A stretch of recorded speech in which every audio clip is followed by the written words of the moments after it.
thinking.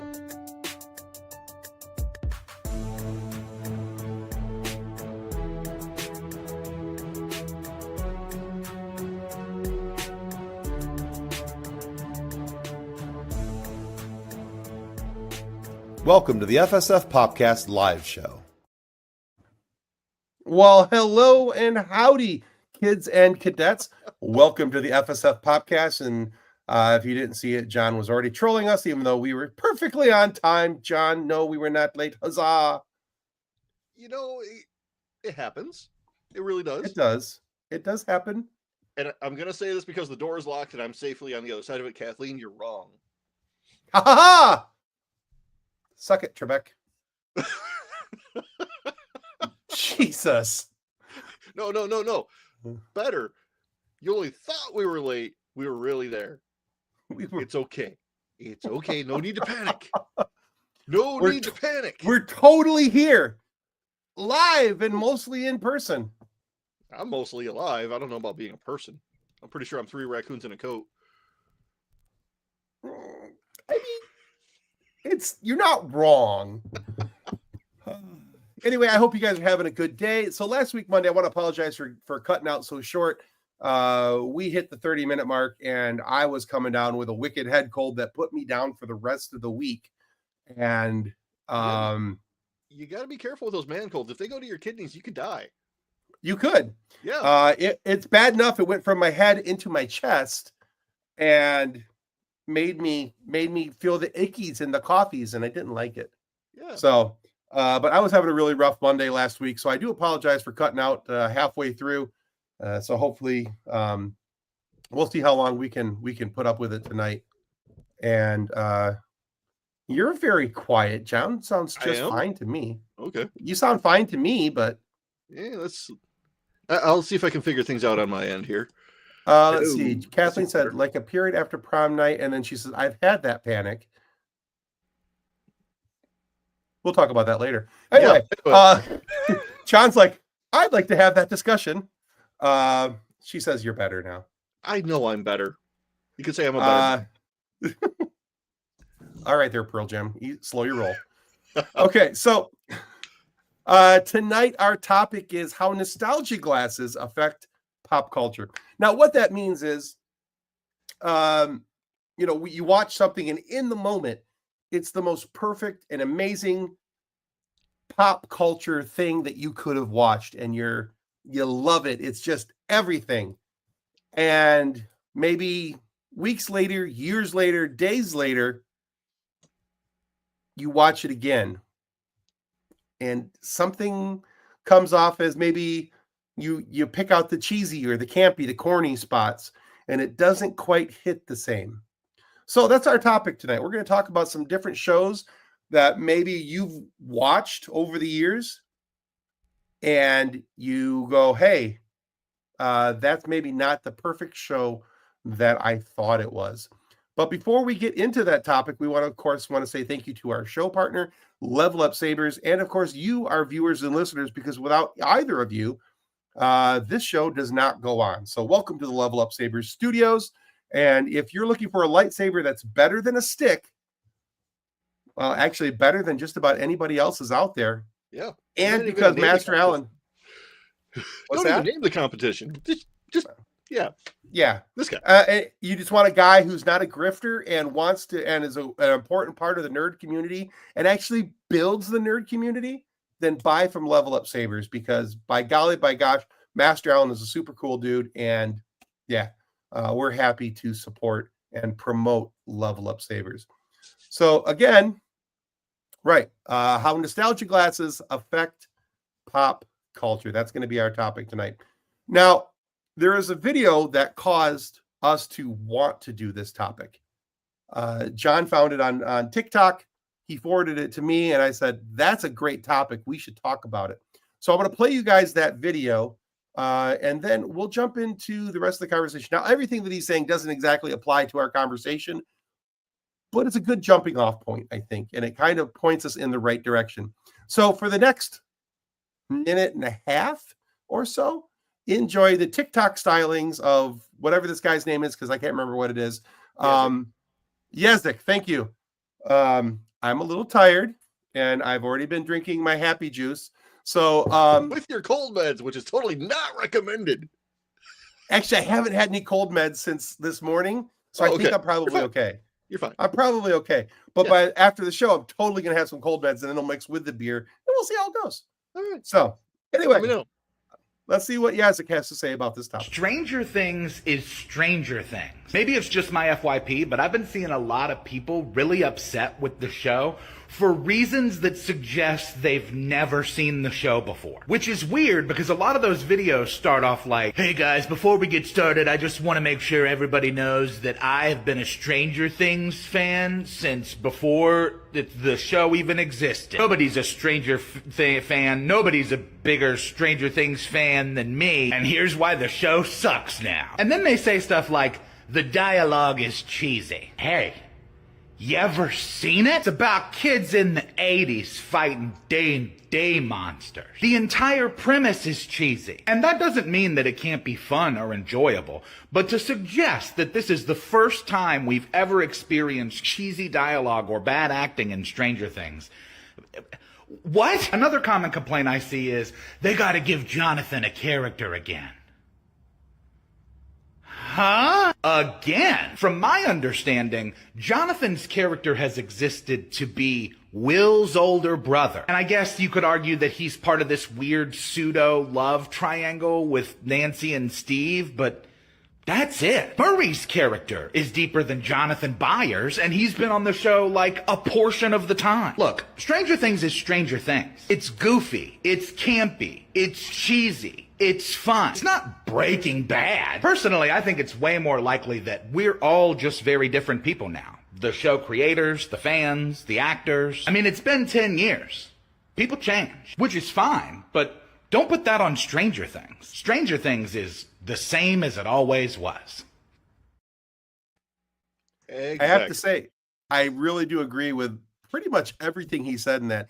And here's the thing, before we jump off into our topic, when we're talking about Stranger Things in season 5, the only thing I struggle with is looking at college age juniors to seniors and expecting them to look like high schoolers. That's the only thing I'm struggling with, is that none of these look like high school kids anymore. And that's fine because, hey, like you said, it's been 10 years. They got these guys as child actors. They have grown up. I think Millie Bobby Brown has a child now. Yeah. And so we can't hold them to being, preteens and teenagers for the rest of their lives. That's not how this works. It's like expecting Michael J. Fox to be able to go back to, being, Marty McFly or Alex P. Keaton from Family Ties. That's not reasonable. They couldn't just freeze the actors between seasons so they stayed the same age. I mean, maybe they could have, but I'm pretty sure we're like 2 to 3 years. We're 2 to 3 years from cryo freezing, but hey, whatever. Yeah, but yeah, just so you can't expect actors to not change over time. So, but the cheese factor, the cheese factor was what got me. I will let you explain what Uncle Tim's happy juice is. Love you, Honor. Kathleen or me? Both of you. Oh, dude, it's a it's a school night. Yeah, baby Bon Jovi. Yeah, because she's married to Bon Jovi's son or something, or had a baby with Bon Jovi's son. I don't know if they're married, but anyway, there's a child, there's a baby Jovi out there somewhere. Baby Jovi. Baby Jovi. Wow. So it's been a day. It's been a day. But I really got to thinking about this topic, and I started thinking about movies that and I went maybe I went a different route than you did with this topic, okay, John. Yeah. Because I started thinking about shows and movies that I watched as a kid that scared the ever-living daylights out of me. Yeah. Yeah. And that no longer do, and I see them as campy and silly and funny. Mm-hmm. Like the movie that caused me to hate spiders, Arachnophobia. Really? Okay. Oh yeah, I was scared. So, all right, so I didn't like spiders to begin with, and then one bit me, and I had to have hand surgery, and I really hated spiders after that. Wait, what? You didn't know about that? No. Oh, there's pictures. I'll find them. Dude, there's gory pictures. Kathleen wants them. So it's going to look like I'm flipping everybody off, and that's half the fun of having the scar on the middle finger. But right there, you can see the scar. Oh, hey. I got bit from a baby brown recluse, an immature brown recluse. Ooh, you got lucky. And my whole finger swelled up, and they were like, it would look like I was holding up the peace sign, but only because I couldn't put my fingers together because my fingers swelled up so much. Okay. But I got moved in for emergency hand surgery. Wow. Yeah. And wait, was that your right hand? It's my right hand, yeah. Dude. Yeah. You're right-handed. And I am right-handed, yes. So that made things very interesting for a few minutes. You jumped to your own conclusions on why that was so interesting. How old were you when this happened? This was 10 years ago. Oh, 10 years ago. It was like right before we met you guys. Okay, I thought it was like when you were a kid. I'm sorry. Yeah. No. This was like a couple years. And if you're wondering why that makes things interesting when you're right-handed, just think of something like this. That's all I'm going to say. There you go. Yeah. Having had shoulder surgery on my right arm, I know all about that problem. I also had shoulder surgery on my right arm. God bless bidets. Anyway, yes, but yeah, so talking about something. I was deathly. I was already afraid of spiders because of arachnophobia. That movie really set something off in me where it made me like really, because I saw it as a teenager. I think I was 12, almost 13 when that movie came out. Okay. In the 90s, and that movie scared the crap out of me. Really? Yeah. Yeah, but looking back at it now, I'm like, it's silly. Of course, that's not a real spider. Spiders don't get that big. Shut up. I don't want to know. Australia. That's all I'm going to say. Australia doesn't count. That's Satan's playground. All the things that could kill people, God sent there. Dude. People aren't supposed to be there. It's bad enough it was started off as a penal colony, and they were like, yeah, let's just send everything else off there that could die, that could kill somebody. Not just the people, but the animals and the insects too. So yeah. But now when I watch Stranger Things, or not Stranger Things, but when I watch Arachnophobia, because I have seen it since then, it didn't affect me like it did before because I saw it as something that was cheesy. Okay. But I also remember looking back at it going, you know what? I remember why that scene scared me. I remember being scared by this thing or that thing. And I look at Jaws much the same way. Okay. Because I was little when Jaws came out, right. The very first one. Jaws and Jaws 2. I remember being afraid to go swim at the lakes, and go to the beach because what if there was a shark there? That was not knowing for like years afterwards. Well, yeah, and especially not understanding that Michigan was, unsalted and shark free. You're gonna lose your mind when I tell you about bull sharks. I already know about bull sharks, and we don't want to talk about those. They can survive in fresh water, and they find them in the Ohio River. Ohio can keep them. Also, another reason to hate Ohio. See, Ohio is serving a purpose. It keeps the sharks away, and it keeps Kentucky away.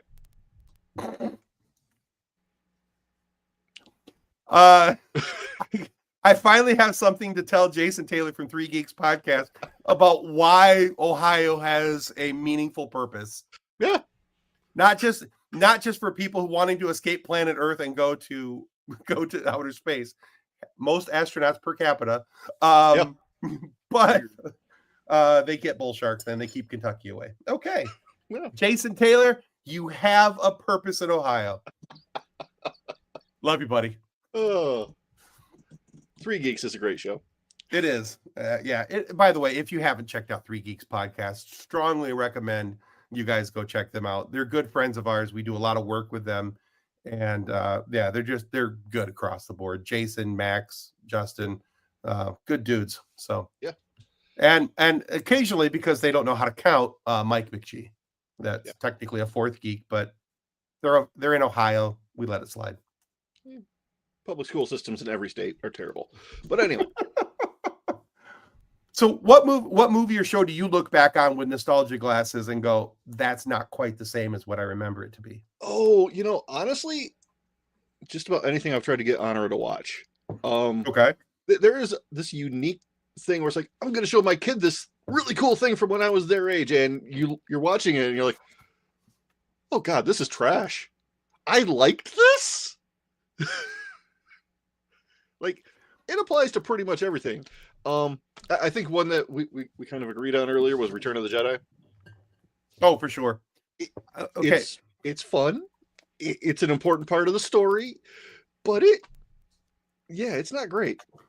I think it needs to be said at this juncture. Neither of us are bagging on any of these things. I still like the movies that I liked. I still liked the shows that I liked, even if they are campy, even if they are silly. And I am one of the world's biggest Star Wars fans, and I will find a silver lining in anything. But I swear to God, if you can look at the original trilogy without rose-colored glasses on and see a perfect movie in any of those three, then you are definitely not wearing you're definitely wearing nostalgia glasses. Right. And like we were adults when the prequels came out. So I don't know if you did this, but I did this with you. Well, that doesn't make sense. Yep. You know, I did that a lot in Attack of the Clones. Prime example. Yeah. But the kids who grew up with those movies think they're the greatest thing ever. Oh, for sure. And they should. Yeah. And that's great. You know, enjoy what you're going to like. Right. Because that was their trilogy. I mean, I look back at the original trilogy and I know now that they're not perfect movies. Right. But I still love them for all their campiness and silliness and corniness and the badly written lines. But then those kids grew up and then the sequel trilogy comes out and they do to that what we did to the prequels. You know, you're not wrong. And we're looking at it with like, no, we did this 20 years ago. We're done. You know, just like it if you like it. I don't give a crap. Like it if you like it. Like what you like. Love what you love. Hate what you hate. I get it. I think we can all agree though that Rise of Skywalker is hot garbage. But okay, I'm gonna disagree with you. Okay, if it was a movie from any other franchise or a movie of its own, it would be great. Okay, if it was a standalone movie that didn't have to tie into anything else, it could have been. I still find the movie entertaining. Now, for those of you who watch or listen to our show with regularity, you know that I watch Star Wars almost continuously on a continuous loop. I start in chronological order. I start at the very beginning, I go to the very end, and I start right back over again. In I'm currently in the Rebels era in my rewatch. Great era. It's a great era. I love Rebels. It's such a good show. And there was a time you didn't even like that, but you came around. I did. You know? So, you know, but I look at that at Rise of Skywalker. It's what happens when J.J. Abrams doesn't have to answer any questions or be held accountable for anything. You also and that's how finale. Let's say that again. I'm sorry. You also watched the lost season finale. When that dude doesn't have J.J. Abrams is the greatest at not having to answer questions. He puts all the questions out there, but never answers any of them. And then he's like, "Oh yeah, it'll totally be fine. We'll answer it. We'll answer it in the next movie." But there's never a next movie. There's never a next season. Yep. But yeah, if that was a standalone show, I think it would have been just fine. Yeah. But you mentioned earlier too about how you're trying to show your daughter all these things that you watched when you were a kid and everything. So for me, that experience for me was showing my kids the movie Flash Gordon. Oh Lord. Now, that is the premier movie of camp and cheese and awkwardness. Yeah, I think it was sponsored by Velveeta. It may very well have been. But I still love that movie. Yeah. I will happily sit down with a bowl of popcorn and a beer and watch. I will watch Flash Gordon any day of the week. Okay. I don't, even though I realize and I am fully aware that my nostalgia glasses kind of affect that a little bit. And I look back and go, yeah, that's campy as hell. But it's a lot of fun. Yeah. I mean, like just about any Vincent Price movie or movie like that from that era, we look at it now and it's okay, these are really cheesy effects. This is really, really cheesy acting. You know, it's like, yeah. But at the time, it was the best they had. You look back at Planet of the Apes. Good boy. Yeah. Good boy. Any Charles then, like the monkeys were so lifelike. Well, yeah, because that was, again, the best they had, what they had to work with at the time. That was the technology. Yeah, it's like 8-bit computer graphics going to 16-bit, and the video games, it looks so awesome. And now we look at it with my phone's got better resolution than this. Exactly. But you know what the funny thing is about looking back at things with nostalgia glasses?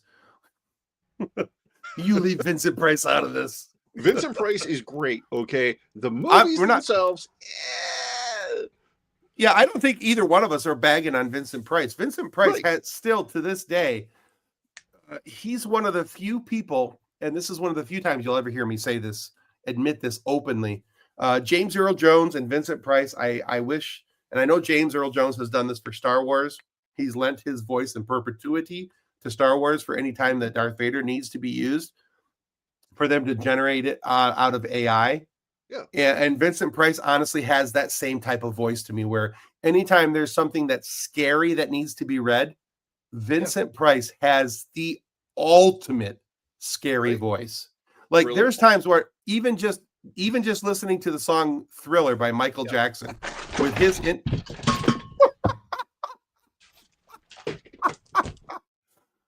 we're going to ignore that John's in-home studio is just falling down around him. Oh man, that explains it. I rolled a 1. You rolled a 1. All right, Kathleen, remind me I need to be careful later. I'm pretty sure there's a couple D4s down there. That's going to hurt. Oh, yeah. Those are worse than Legos. Oh, man. You're going to pierce your foot on that one. Thankfully. But even just listening to Thriller by Michael Jackson, that intro still puts chills down my spine, because Vincent Price's voice is so amazing. Dr. Phibes movies? Oh, honey. Is it Phibes or Phoebes? I don't know how to pronounce that one. Phibes. I thought so. Okay. Are two of my favorites. I did not dig him as much as you did, Kathleen, but that's fine. I'm not saying anything bad about him. It wasn't my speed. Yeah. Because also, there's the progress that's made, the stylistic differences in different eras of filmmaking, animation, music, whatever. Where at the time, we've already said, in the 80s, it was awesome. Those were the best effects, the best graphics. Now it's the, what is this? I can do this with, Microsoft Paint. They are right. Kathleen's, they are the cheesiest campy movies. Batman may challenge you on that one. Okay, wait. Batman from the 1960s. Okay, I thought you were going to say the 1990s. No, those still hold up pretty good. There's moments. Don't get me wrong. Joel Schumacher. Moments. I was referring to the Tim Burton movies. I like to ignore the Joel Schumacher movies. Those don't exist, in my opinion. But there are people that grew up with those movies who think they're awesome. And to them, congratulations. I hope you enjoy it. Right. I love that you love those Batman movies. The only good thing about the Joel Schumacher era was I really did enjoy Val Kilmer as Batman. I loved Val Kilmer as Batman. And I liked Jim Carrey as the Riddler. Past that, I got nothing. Uma Thurman is Poison Ivy. Oh, yeah. No, Uma did actually. Okay. Uma did a really good job as Poison Ivy. I will give you that. Yeah. I will give you that. Plus, yeah. Uma Thurman. Anyway. Also, an excellent reason to watch The Producers with Matthew Broderick and Nathan Lane. Nathan Lane, yeah. Yeah. Okay. Yeah, I'll watch just about anything with Uma Thurman and Producers. You got to watch it. I'm not saying. I'm just saying. Anyway, love you, honey. I'm not getting in trouble tonight. Well, I am hopeful that because my wife is across state visiting her parents, and my wife has some short-term memory loss issues that if she does hear this, it'll be gone, and no big deal by the time she comes home at the end of the week. So okay, it's documented on the internet. You shut your mouth, sir. But yeah, I mean, I look back at those, and I know that. Okay, so here's the thing.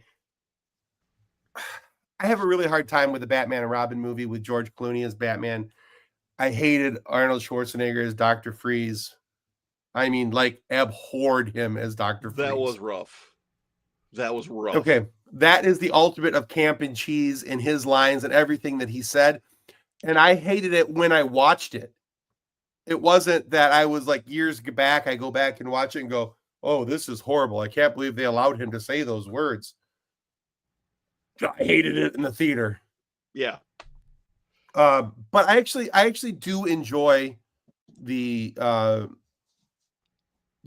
can't remember the name of the Batman with Val Kilmer in it, but what that movie was called. But I know it's not Batman Returns, because that's the one with Danny DeVito as the Penguin, which is a very good movie. Batman Forever. There it is. Yes. But actually, I still enjoy that movie, and I will watch it from time to time. Yeah. But it got away. Joel Schumacher took it away from anything that was Batman feeling. I'm not a big Tim Burton fan, but I really thought he did a good job with the Batman, the dark and crimey vibes of what I thought Batman should be. And of course, then Christopher Nolan knocked it out of the box. So Christopher Nolan doesn't know how to mix audio is the problem. He also has a problem with lighting. Yeah. But that's a whole other topic. But for Batman, it kind of worked. For everything to be dark and hard to see. To a point. But he does it in all the rest of his movies, too. That's the part of the problem. It's not just the Batman movies. Yeah. That's a whole different topic for a whole nother time. We have a topic? What? No. The squirrels in the trench coat are just taking over, and we're just rambling at this point. We've got squirrels. I just had raccoons. Anyway. Apparently, raccoon is delicious, according to a lot of people. And now that's why we have get in trouble. And that's why we have Ohio to protect us from Kentucky. Yeah. Anyway, nostalgia glasses. Like, I don't know. Like what's a movie or show that you look back at and through nostalgia glasses you remember it as being so good, but when you look back at it you go, because I can think of a couple television shows as well. So going back to me being rather young, because my comparison is to a 7-year-old these days. That's fair. Transformers. Oh yeah. G.I. Joe. Okay, so we're talking about the animated versions, right? Not the movie versions, or even the movie versions.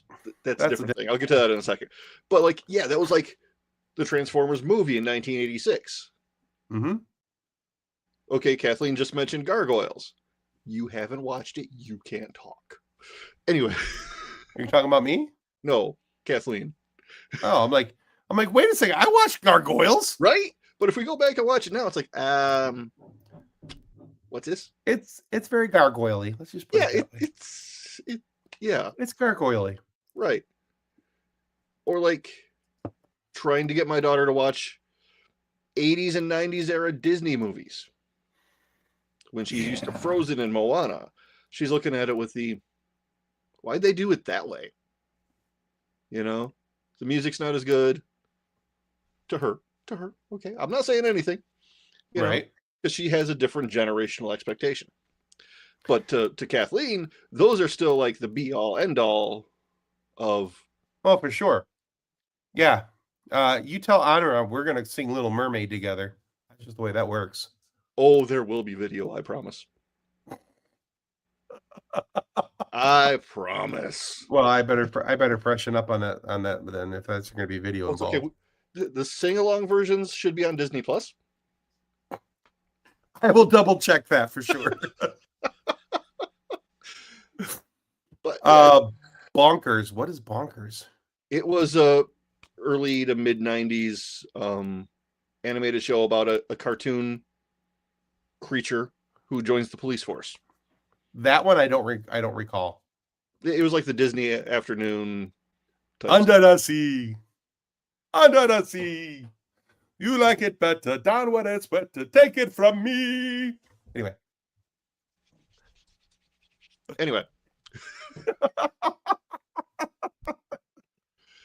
Oh, that is the greatest character.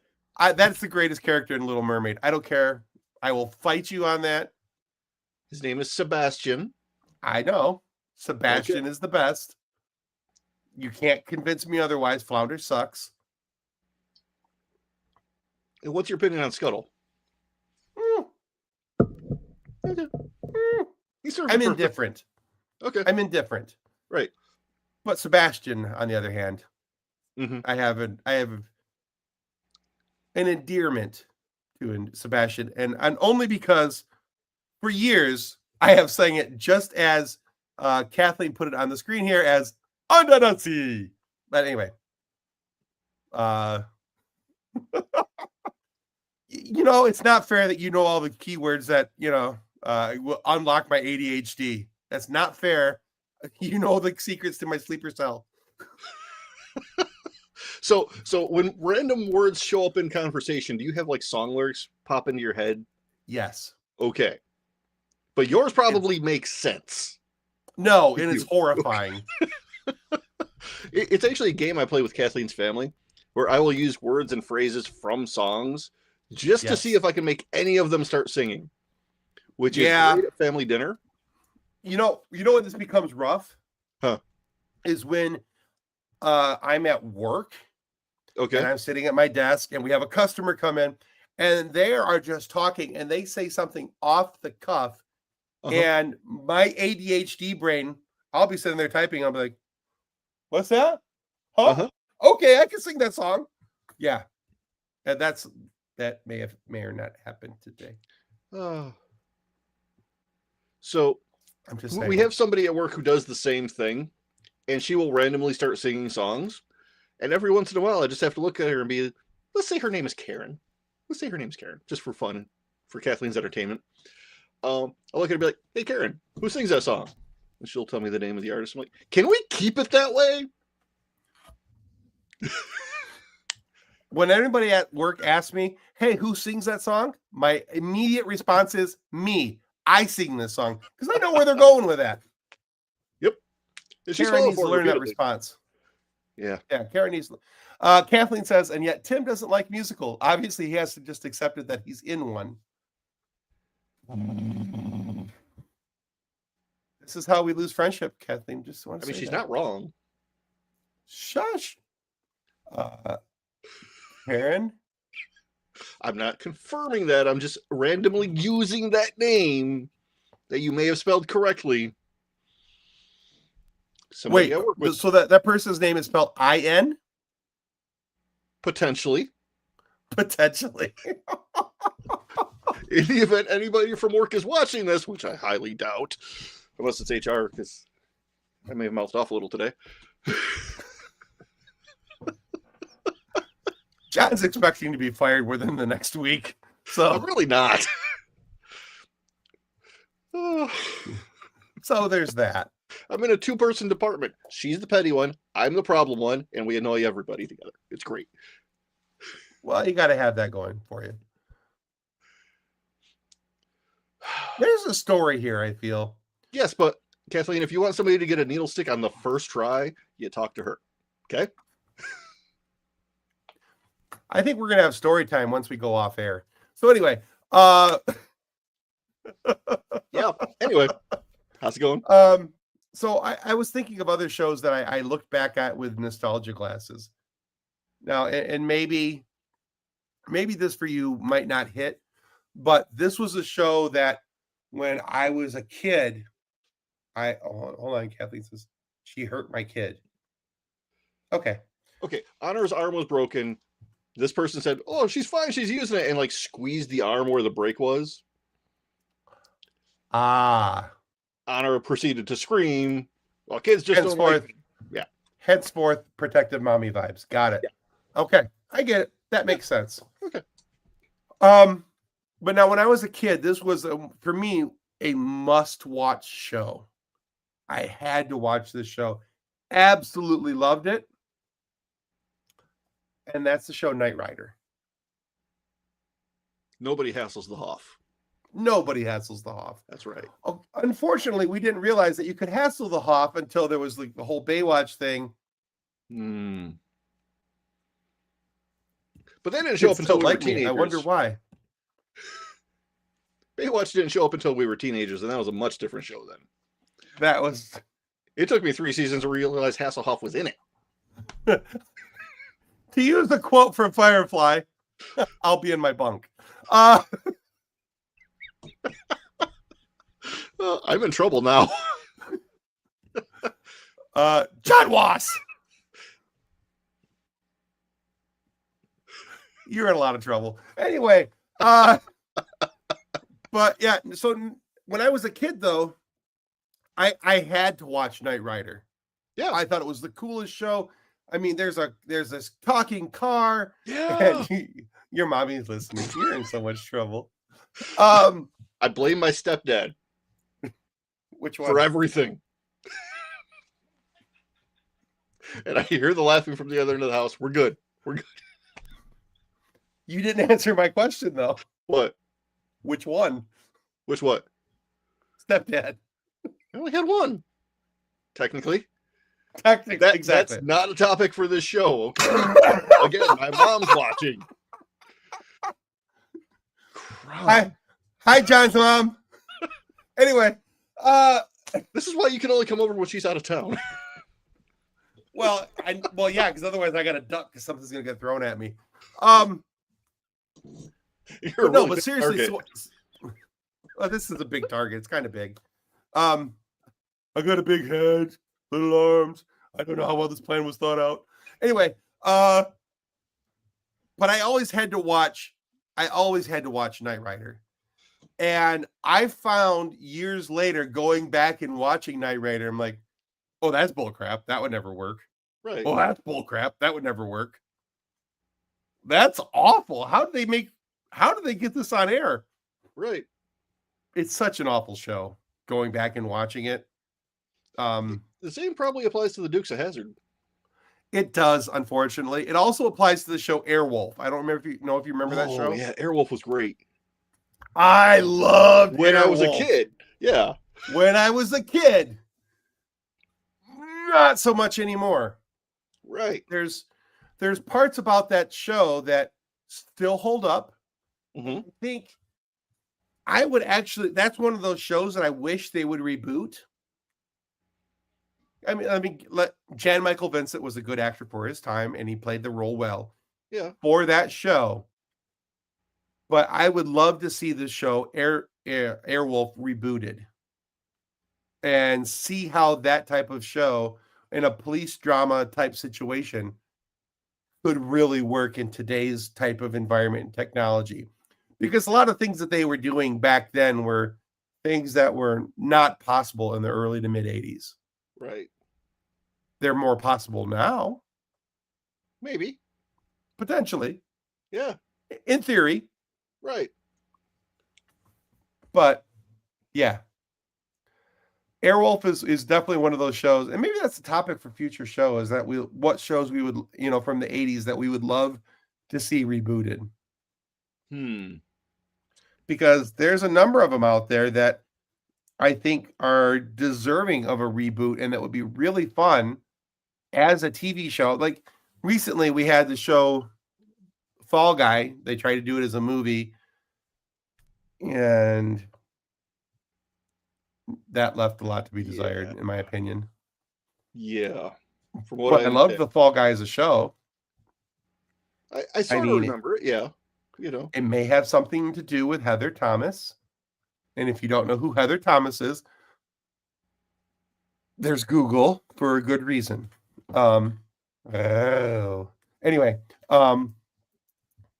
yeah. A little Timmy might have had a crush on Heather Thomas. Anyway. Okay. Fair enough. Yeah. That may have been the awakening of the Timifer. When Heather Thomas came on screen, I may have been like, well, hello there, Sally. How are we doing? Anyway. Was her character name Sally? No. Okay. I don't remember what her character name was. I'd have to I'd have to look back, but I'm sure you won't mind. Anyway, yeah. And again, so there's that. Okay. There's totally that. All right. Okay, so let's start wrapping this topic up to a certain degree, because we've got some end topics to talk about.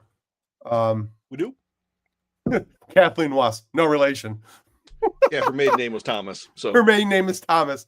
Very funny, Kathleen. I appreciate the humor. Although, Kathleen, are we sure? Are we sure? No, nobody is sure. Okay. That's like if I hear the last. Okay, so for those of you who don't know, I'm not going to put everybody else's tea out there, but for me, by birth, my last name is Riley, and my stepfather adopted me when I was 13, and I don't like to use the word stepfather because he's my father. He's my dad. He's the man who raised me, and so that's why I had the last name Bicycle. And he's a really What's that? He's a really great guy. I mean, he is. Like Satan for putting up with you as a teenager. Dude, he had his work cut out for him. That's for sure. That man's a saint in my book. Anyway, long story short, because of my natural father's tendencies to try to repopulate the earth not single-handedly, but you know where I'm going with this. Anytime I hear the last name Riley, I'm like, we're probably related. Anyway, so it's out there. Kathleen, I'm adorable. You really are, babe. You're my favorite of all people. And I'm glad that you're John's favorite. So all of time and space, you're my favorite, Kathleen. In all the multiverses. So, but anyway, I don't know where I was going with that whole topic because I'm a beer and a half in, and it's 11% per volume, so I'm kind of losing my track here. New Holland is great for that. On an empty stomach, I'd like to point out. You are an interesting shade of pink. I feel, in the words of Monty Python's Holy Grail, which has held up and I don't feel as campy, and I still love viewing it through nostalgia glasses because it feels the same.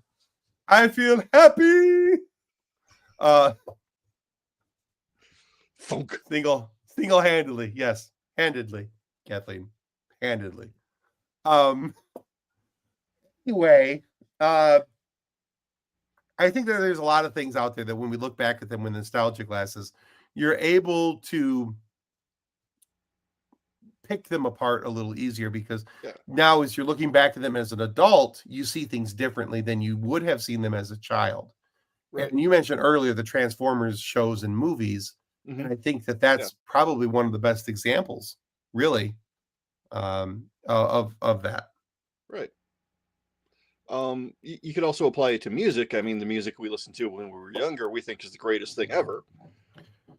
Do not go back and read the lyrics of songs that you liked as a kid. Do not have your children listen to those without reading the lyrics first. Otherwise, you end up in situations like Kathleen does with the "Mom, what's that mean?" from the backseat. I got an education on a song the other day, not the one that we talked about pre-show tonight, because I'm still calling bullcrap on that one. But I got an education on a song that was done by Aretha Franklin in the 80s, and I was like, "What?" Go back and look at the song Pink Cadillac.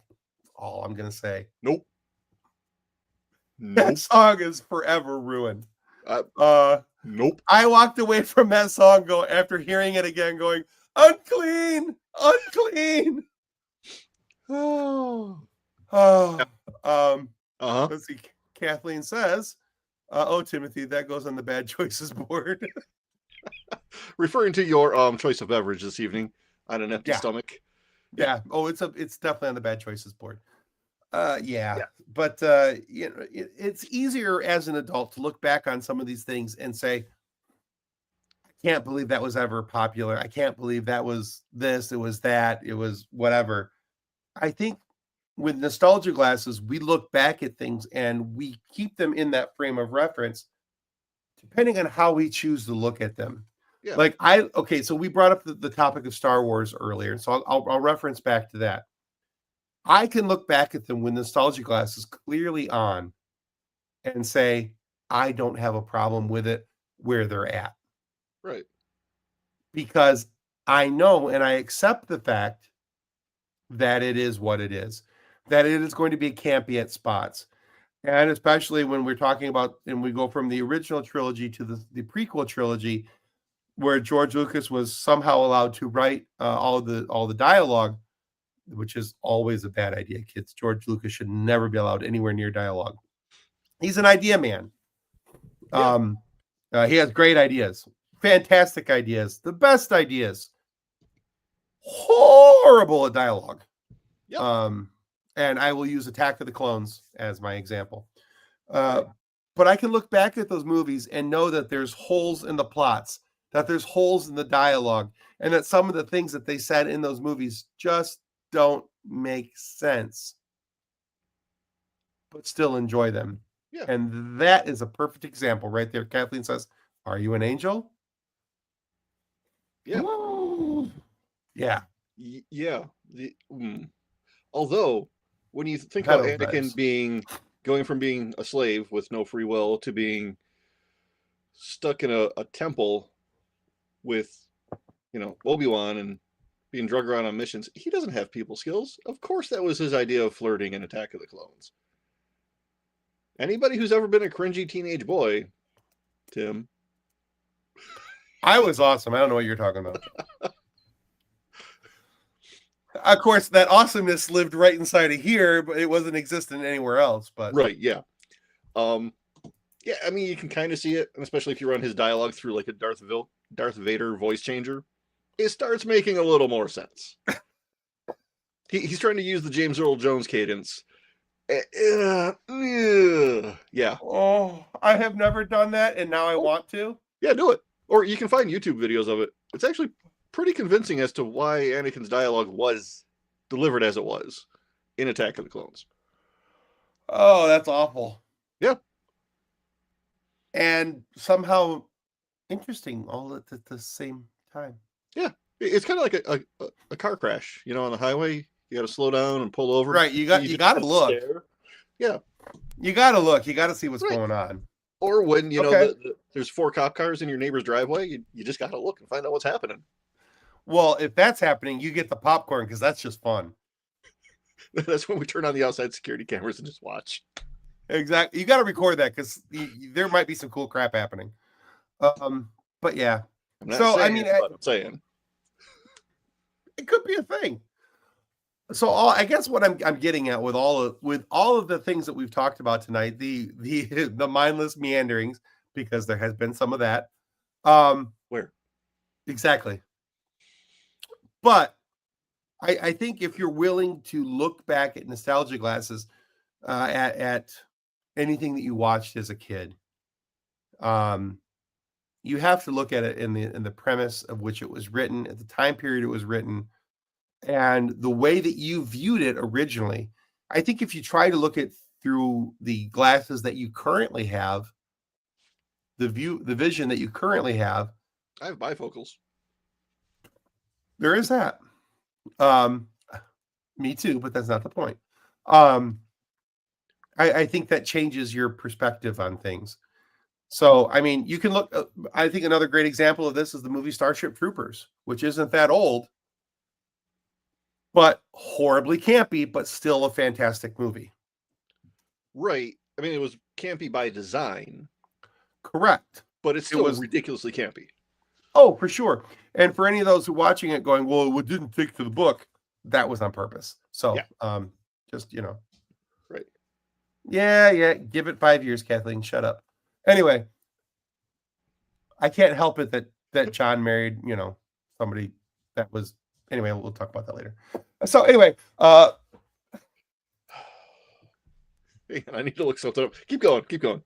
No, I'm afraid of what you're doing now. No, it's fine. It has nothing to do with what's going on.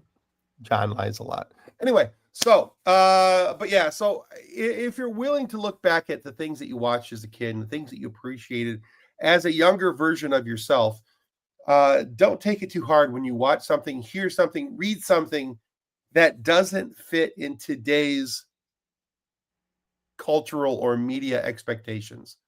I don't think that that's fair because the world has changed a lot from the 1980s to 2025, almost 2026. In those 40 plus years, our world has changed. Our perspective on things has changed. Our view on things has changed. And what passed as acceptable back then for entertainment. Now, that doesn't mean that all things have to be accepted. That's not what I'm saying. You can't make Blazing Saddles now. Oh, God, no. Blazing Saddles would not make it past the opening credits. Fantastic movie, never being made today. Most of History of the World Part 1, never getting made today. Most of Mel Brooks movies that were any good were not getting made today. So now I'm curious about Spaceballs 2. I'm scared for Spaceballs 2. I really am. Because if you saw History of the World Part 2, you know why I'm scared. Okay, that's fair. History of the World Part 2, it was fine. It was a very nice nod to History of the World Part 1, but it did not have the biting humor and things that made History of the World Part 1 entertaining. Okay. In my opinion. Yeah. Maybe I'm wrong. Maybe I see it differently. Maybe it's just the nostalgia glasses. Maybe it is the nostalgia glasses. Good point, Mr. Wass. Mr. John Wass with the good points over there.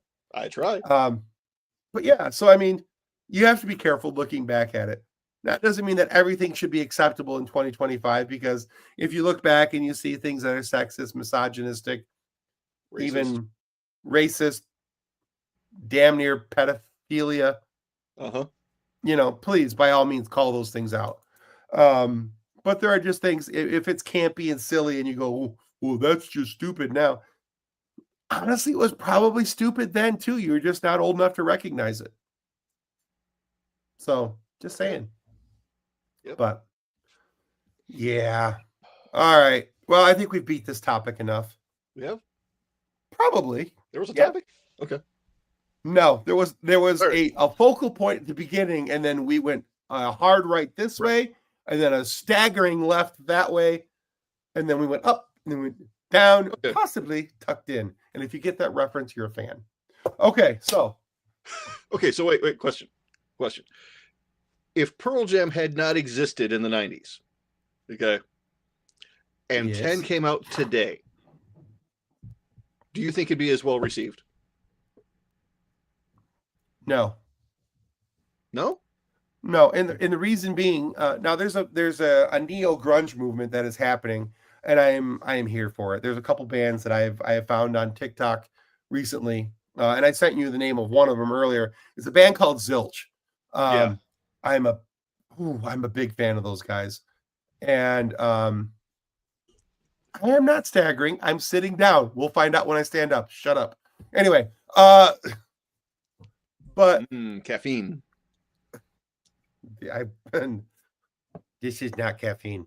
Anyway, but I think that, I don't know. I don't know that that 10 or even the Versus album would be as well received as they would have been back then, because they were tapping into a feeling that the 90s era's kids were totally feeling and feeling lost and frustrated by. And that's also why Rage Against the Machine was so popular at that time.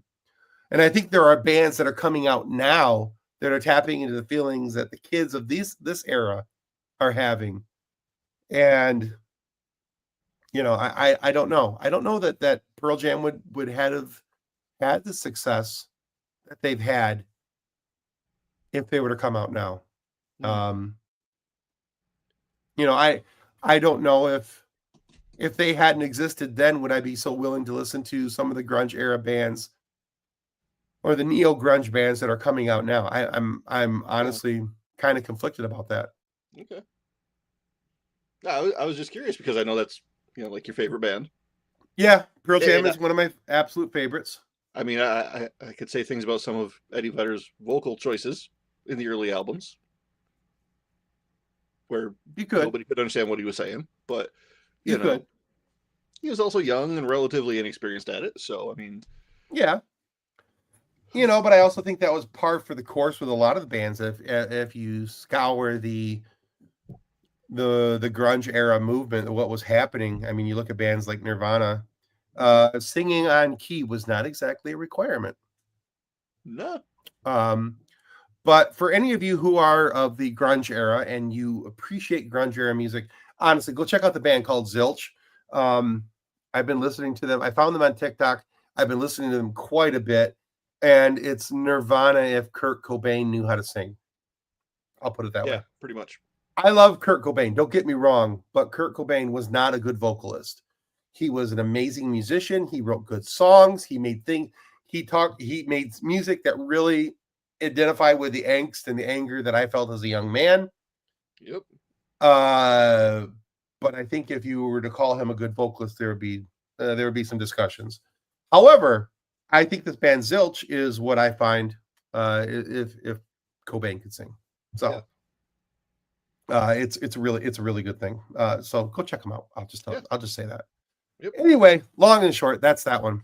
But hey, we need to wrap this up. So let's review real quick what we've got coming up on the show for our weekly interviews. So this is what's up right now. Brett Penson is a really cool comic book creator that I met at the Monroe Comic Con. Mm-hmm. And I knew almost instant immediately. I was going to say instantly and immediately, and it came out instant immediately, which is a new Timism. That's a new Timism right there. But yeah, and I knew that he was somebody that I wanted to talk to because day one, I walked past him, and he was wearing this super cool Hoth baseball jersey. Like, really cool. And I went to go find it, and it was sold out, and I was very sad. I gotta go back and check to see if it's up again. And I was also, I'm not quite speaking cursive. I'm speaking Timonese. Big difference. Only sort of understandable. Exactly.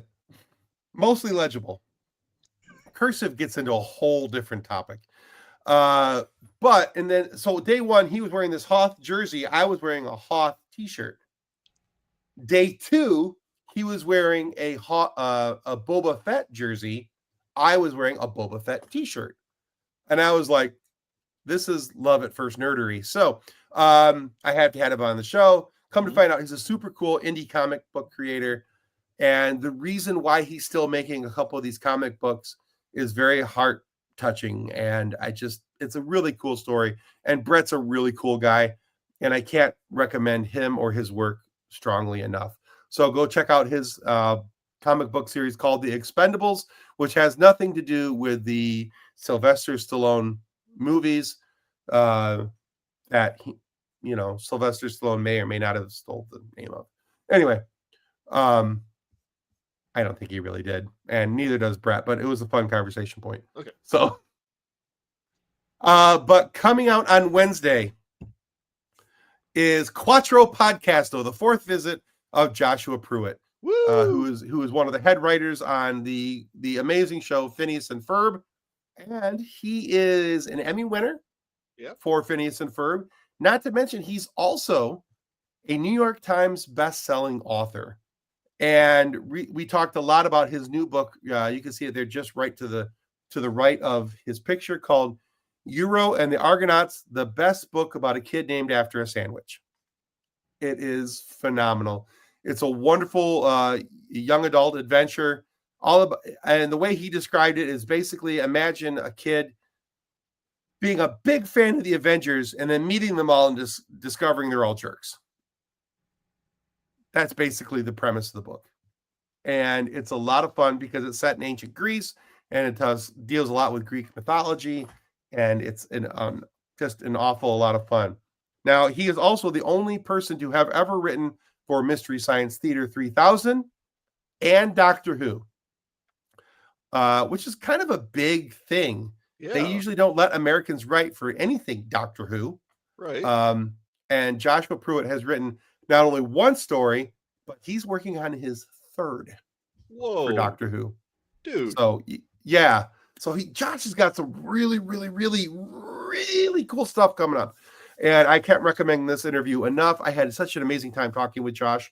And so you guys are going to check that out. That comes out Wednesday morning. And Josh is going to have an amazing 2026. There's things that I can't talk about yet. I've been sworn to secrecy, and I am keeping that secret because I love Josh and I want him to come back for Cuatro Cinco, or no, Cinco Podcasto, or whatever the next one's going to be called. Because this is his the mouse. Exactly. And we definitely cannot anger the mouse. As a matter of fact, because of the mouse, there were some Phineas and Ferb topics we did not discuss because they wanted some of the Phineas and Ferb talk held back, because even though he's got a couple of Phineas and Ferb comic books coming out, we did talk about those. But we didn't talk a whole lot about the Phineas and Ferb show because there's things going on with the Phineas and Ferb show. I think that, and Josh didn't go into detail, and clearly because he couldn't.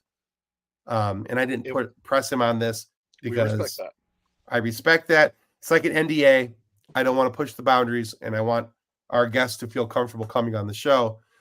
But Josh is a really cool dude, and his 2026 is going to be off the charts amazing. And just keep an eye on Josh Pruitt. His social handles is @ZombieTardis. You'll find him on YouTube with that. Not YouTube, rather, but Instagram and Blue Sky. You'll find him there. You're going to want to follow him @ZombieTardis. So check him out, like TARDIS, like the Doctor Who TARDIS. So, but yeah, but that's pretty much it, folks. Cool. This was fun.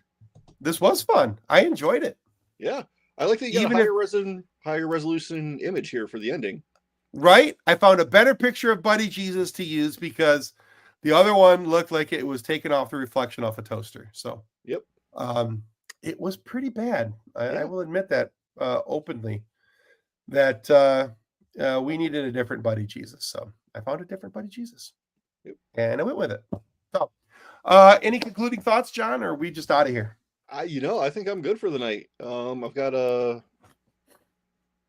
some shows to catch up on. Same. So, I need to finish watching Stranger Things season 5. I'm only 2 episodes in, and the only problem, by the way, for all the people who are out there going, "Oh, this show's stupid now," and they went off course. The only problem I'm having with it is believing that they're high schoolers. Honestly, that's the only problem I'm having. Otherwise, the show is written I feel the same as it's ever been. Yeah. So it's the same team making all of it. The same writers, same directors, same actors. It's got the same vibe. Yeah, it's all the same. It's just you're 10 years older now. Exactly. And nostalgia glasses. Yeah. And if you're not following Yazik, I think his name was on TikTok. Yes, he's actually working on a new tabletop role-playing game called Florida Man. Because he lives in Florida, and all the Florida Man headlines, and it looks amazing. He's got a GoFundMe set up for it. That's on his TikTok. I love it. It looks interesting. I can only imagine. I'm kind of scared to get Ben to play it, but I think Ben would having lived in Florida, would have some really good thoughts. Yeah. On Florida Man. Yeah. So, on that note, kids and cadets, thank you for watching and or listening to the FSF PopCast. On behalf of John and I, may the force be with you as you continue to live long and prosper. Goodbye. Nanu. Copyright 2025 FSF PopCast. Reference any specific product or entity mentioned on this podcast does not constitute an endorsement or recommendation by FSF PopCast. The views expressed by guests are their own, and their appearance on the program does not imply an endorsement of them or any entity they represent. If you have any questions about this disclaimer, please contact us via email at info@fsfpopcast.com.